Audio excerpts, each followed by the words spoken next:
To settle an FTC lawsuit that accused Amazon of deceptive Prime enrollment and cancellation strategies, the company will end the practice. This is a nice little W, we call it. Will end the practice and pay a $1 billion civil penalty and send out $1.5 billion in refunds to 35 million customers. It is the largest FTC penalty ever in a case involving an FTC rule violation, and the refunds are the second highest restitution award ever obtained by FTC action. So, bravo, FTC. I mean, Luke and I and everyone knows how Amazon Prime and barley grows. Like, it has been such an obvious, blatantly anti-consumer approach that Amazon has taken with their Prime subscriptions pretty much since ever. And the kinds of mazes that they created. Wasn't it your grandfather that couldn't figure out how to cancel his Prime and he had like multiple subscriptions or something like that? Yeah. Like, the whole thing was just nasty. And it's nice to see for freaking once,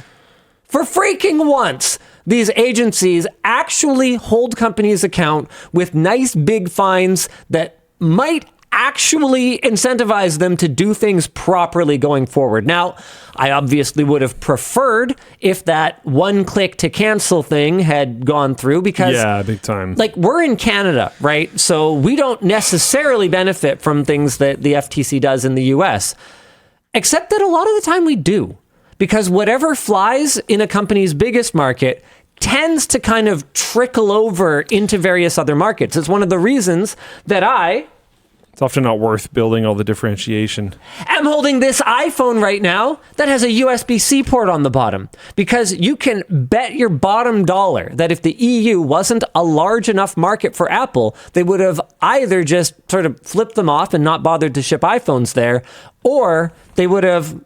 Actually, no, I guess this has nothing to do with them being a large enough market. But the point is, they could have also segmented them out and just had Lightning everywhere else and USB-C there. But clearly, the EU was big enough for them to not just walk away from it and not just walk away from it and refuse to make I suspect they were worried about copycat. I think they were worried about copycat action and wanted to get out ahead of it. Copycat? Yeah. If like the US did the same thing. Oh, sure. Yeah. And then because if they don't have that happen, then I think they're at lower risk of other things being thrown at them. Yeah. Anyways.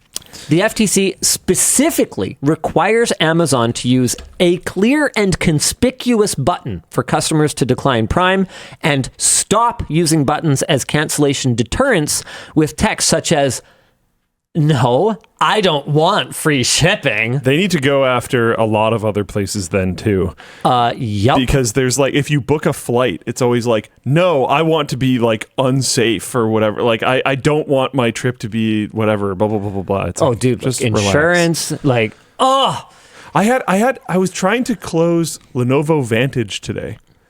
And it was like, "Do you want it to show up in your system tray?" And it was yes or later. Which seemed so crazy to me. I was like, what does later mean? I clicked later to figure it out, and later was just no. Dude, any message on any one of my devices that doesn't have a do not show this again makes me want to just freaking... Dude, I get this notification from my watch like every other day that's like, high power usage when you use always on screen and do all this stuff that makes your watch work as a watch. And all I can do is dismiss it. I can't say, I don't care, never ever. Oh, here it is. High power usage. My only option, check this out. My only option is, got it. That's it.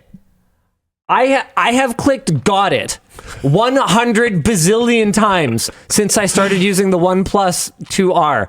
Now, okay, I don't want to go off the rails here. I don't want to go off the rails and see if there's and say something that's not right. So I'll happily, I don't know, app notifications, show all. No, okay.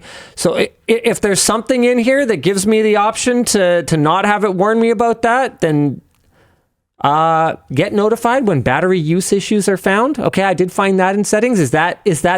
Either way, When you give me a notification, I don't want to have to go digging 3 levels into a menu to say, I don't care about this notification. Yeah. Never send it to me again. I'd love to talk about Microsoft Teams. Sure.